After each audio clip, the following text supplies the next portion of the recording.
Hey, it's Aaron from GameEnthus.com, and today we're taking a look at the Knights of NorthRnd, North R&D, North Research and Development, the Knights of NorthRnd, from SC Games, developed, designed by Sam Goffe. So, got to get into this bag.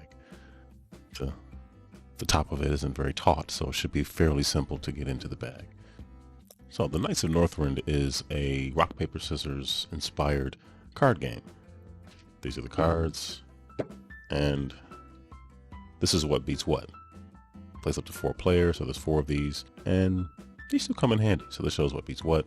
So shield beats arrow, arrow beats sword, sword beats shit. It might seem a little extra to include one of these little guides, but to be honest, because rock, paper, scissors is kind of burned into the brains of so many people, it made sense.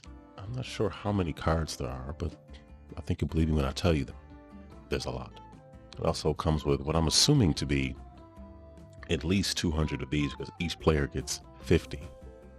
Yes, 50. I'm not sure how it's going to sound on mic, but I'm going to pour the gems out of this bag into this reusable cupcake thing.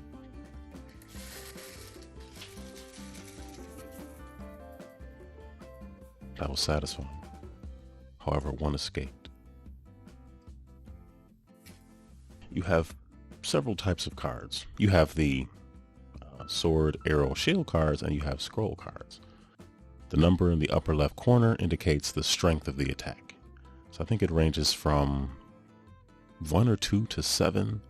So I guess were this to play out for 3 players, everybody would I guess be affected in some way because everything is represented. You also have many types of scroll cards. So this one says critical strike, you double the damage. This one is reflection, sends it back to the owner. It's pretty neat.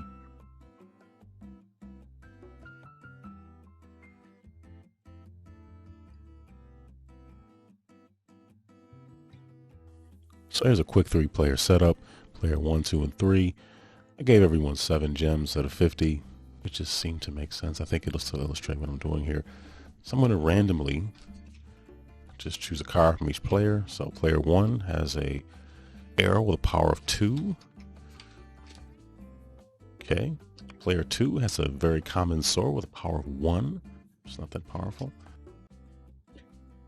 And player 3 has an epic sword. So in this scenario, since arrow beats sword, both players 2 and 3 would both take 2 damage, which means they would remove 2 of their gems. These would be discarded. Everyone would draw back up to 5. That's basically how the game goes. But things do get a little more interesting when you incorporate scroll cards. Allow me to demonstrate.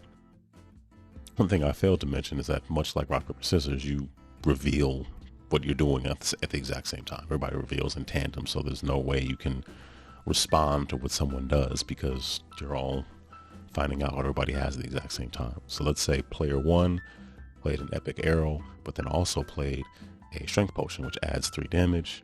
Player 2 and 3, unfortunately, have swords. As we can see, arrows beat swords. So they would take 8 damage, which means they will be wiped out entirely, and player 1 would win the game. And so we mix it up a bit, and now you have 1 of each.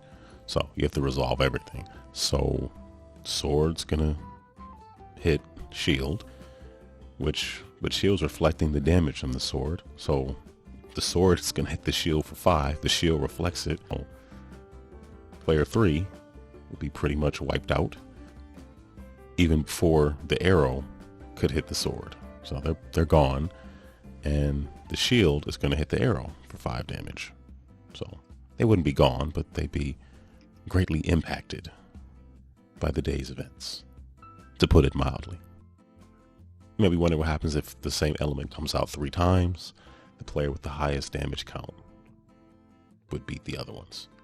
So both of these players would take 5 damage. That's how that would work.